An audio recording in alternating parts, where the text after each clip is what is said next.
সনাতন হিন্দু ধর্ম ত্যাগ করে মুসলমান হয়েছে তাতে তোমার কোনো আপত্তি আছে?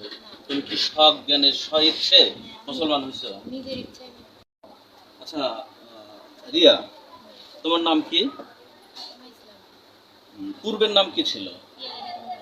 হ্যাঁ, প্রিয়া রানী কুন্ডুরিয়া ওইদিকে কথা বলো। তোমার পিতার নাম কি ছিল? কালীপ্রসাদ কুন্ডু। আচ্ছা, তুমি শরীফুলের সঙ্গে কতদিন ধরে সম্পর্ক ছিল? তাই 2.5 বছর। আড়াই বছর।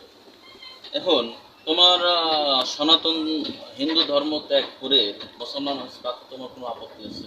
তুমি কি সজ্ঞানে স্বইচ্ছে মুসলমান হয়েছে? নিজের ইচ্ছায় তুমি কেন তোমার ধর্মকে বাদ দিলে? আমার ইসলাম ধর্ম ভালো লাগছে তাই ইসলাম ধর্ম। শুধু ভালো লাগলেই তো চলে না, ভালো লাগার কাজটাও করতে হবে। তাহলে তোমার বাবা মা যদি তোমাদের প্রতি এখন থানায় বা বিভিন্ন জায়গায় মানববন্ধন বা সাংবাদিক সম্মেলন বা মামলা করে, তুমি এর পরিপ্রেক্ষিতে কি বলবে? আমি নিজের ইচ্ছায় ধর্ম চেঞ্জ করছি, হিন্দু ধর্ম ত্যাগ করে মুসলিম ধর্ম গ্রহণ করছি, ওকে আমি বিয়ে করছি। তোমার আর কোনো এই জায়গার বিমত নাই, তোমার নিজের ইচ্ছাতে বিয়ে করছো, তাই না? তাহলে তোমার বাবা যদি তোমার শ্বশুরের উপর হুমকি ধামকি বিভিন্নমূলক কটূক্ত কথা বলে, তুমি এর পরিপ্রেক্ষিতে কি নিবে? কথা বলবে যে আমি নিজের ইচ্ছায় করছি, তাদের কোনো দোষ নেই।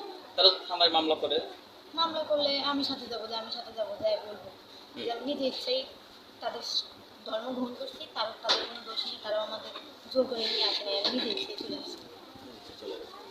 আর তোমার তো কোনো আপত্তি নাই। শরীফুল, তুমি তোমার বইয়ের সঙ্গে ফাতেমার সঙ্গে তোমার সম্পর্ক কতদিন? 2.5 বছর। তোমরা একই স্কুলে ছিলে, ওই দিন থেকে ওই সময় কলেজে পড়ো, তাই না? এখন তুমি তো ওকে মুসলমান করছো, তুমি ভালোভাবে সংসার করে খাবে তো। এখন মেয়ে যদি মেয়েকে তো কোনো কষ্ট দিবে না। দেখো, ও অন্য একটা ধর্ম থেকে তোমার কাছে চলে আসছে, তাহলে ওকে আর কষ্ট দেওয়ার কোনো কারণ নাই, তাই না? এখন ওকে ছেড়ে তুমি তো আবার কোনোদিন যাবে না।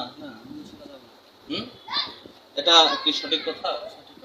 শোনো, ওর এক ফোঁটা রক্ত থাকতে, চামড়া থাকতে, হাড্ডি থাকতে তুমি কোনোদিনও ওকে ছাড়তে পারবে না। হুম, কথা দিলা?